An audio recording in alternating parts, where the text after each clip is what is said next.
Assalamualaikum warahmatullahi wabarakatuh. Selamat pagi teman-teman semua. Selamat pagi Bu Arin. Sebelum saya memulai presentasi tentang penelitian yang saya lakukan, saya ingin mengucapkan minal aizin wal faizin, mohon maaf lahir dan batin. Dan perkenalkan, nama saya Rizka Amalia Putri dengan NIM 1263110202045 akan mempresentasikan penelitian yang saya lakukan yang berjudul penggunaan sosial media dalam mencari sebuah berita. Penelitian yang saya lakukan ini menggunakan literasi Big Six dalam mencari hasilnya.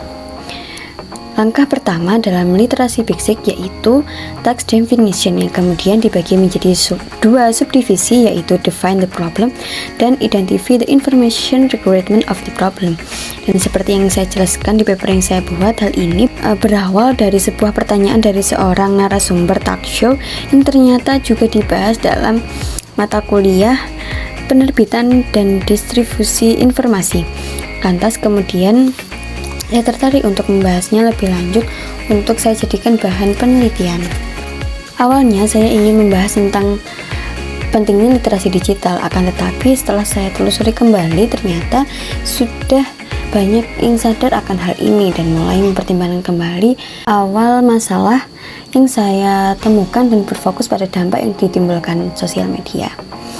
Kemudian langkah yang kedua dalam model literasi Big Six adalah information seeking strategies, yang dibagi menjadi dua subdivisi, yaitu determine the range of possible sources dan select the best search.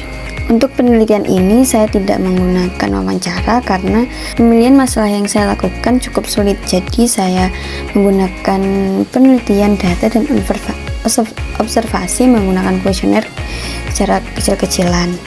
Kemudian langkah ketiga model literasi Big Six adalah location and access, yang dibagi menjadi dua subdivisi, yaitu locate, search, access, dan find information within search.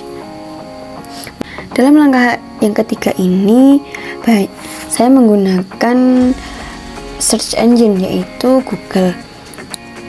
Dan untuk mencari jurnal saya menggunakan Google Scholar, dan Google atau search engine yang saya pilih itu untuk mencari beberapa web yang saya gunakan untuk mendukung penelitian yang saya lakukan ini.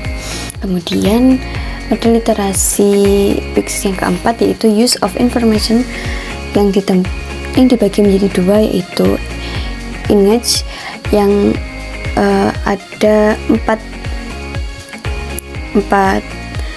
bagian, yaitu read, hear, view, touch the information, dan juga extract information from search. Di langkah yang keempat ini, penelitian yang saya lakukan mulai saya jalankan mulai dari mengamati dan mulai memilah informasi yang sesuai dengan penelitian. Selain itu, di langkah ini kita juga bisa mengutip kutipan ataupun memparafrase sebuah teks atau jurnal yang sesuai dengan penelitian yang kita lakukan untuk mendukung penelitian. Kemudian model literasi Big Six yang kelima yaitu sintesis. Langkah kelima ini ditempuh dengan dua langkah, yaitu organize information from multiple sources dan present information. Di langkah ini saya akan mulai mempresentasikan hasil penelitian yang saya lakukan, karena di langkah ini data mulai ditulis dan dibuat dalam bentuk file seperti PPT, data statistik, dan lain-lain. Dari hasil penelitian yang saya lakukan, penggunaan media sosial tidak hanya tempat untuk mencari berita untuk kalangan umum, tapi juga untuk para wartawan sendiri.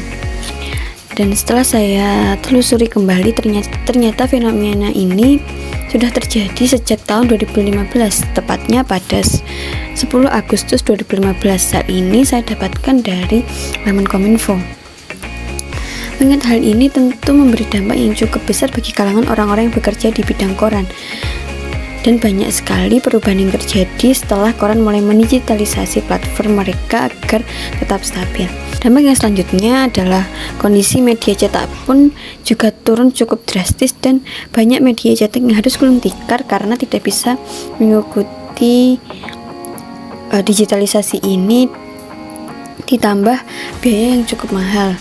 Kemudian banyak informasi yang didapat kurang valid karena biasanya para wartawan lebih cenderung mengejar cepatnya informasi yang sampai, meskipun hal ini tidak bisa disamaratakan. Akan tetapi banyak sekali para jurnalis yang mencari berita di media sosial, hingga perubahan dalam rutinitas kerja untuk para wartawan menjadi berbeda dan menjadi hal baru untuk jurnalisme online, karena banyak wartawan yang mengejar kecepatan, dan hal ini menjadikan batas antara hiburan dan berita menjadi kabur. Selain itu, mengubah kode etik jurnalistik dan juga produksi dan distribusi berita menjadi berbeda. Dan model literasi fisik yang terakhir adalah evaluation. Di langkah ini ada dua hal yang harus dilakukan, yaitu judge the product dan judge the process. Di langkah ini kita bisa mengamati proses dan hasil penelitian yang kita lakukan. Dalam penelitian ini, saya mengambil penelitian kualitatif dengan penelitian deskriptif. Metode pengambilan data menggunakan kuesioner untuk memastikan apakah di lingkungan saya fenomena ini sudah terjadi, dan melalui kuesioner tersebut dapat disimpulkan bahwa fenomena mencari berita telah menjadi hal yang sangat lumrah. Dan hasil penelitian ini kita harus semakin bijak dalam menggunakan informasi, karena mengingat para wartawan sendiri telah membuat kabur batasan antara hiburan dan berita. Selain itu, kurang menggunakan kode etik jurnalistik hanya demi kecepatan informasi daripada memvalidasi sebuah berita yang dibagikan ke masyarakat umum. Dan sebelum saya mengakhiri ini, saya mohon maaf apabila penelitian yang saya lakukan masih kurang sesuai dan masih kurang dalam banyak hal. Akan tetapi, saya telah berusaha semaksimal mungkin untuk menyelesaikannya dengan baik, dan juga penelitian yang saya buat ini bisa bermanfaat bagi lingkungan sekitar. Sekian dari saya, terima kasih telah menonton video ini sampai akhir. Wassalamualaikum warahmatullahi wabarakatuh.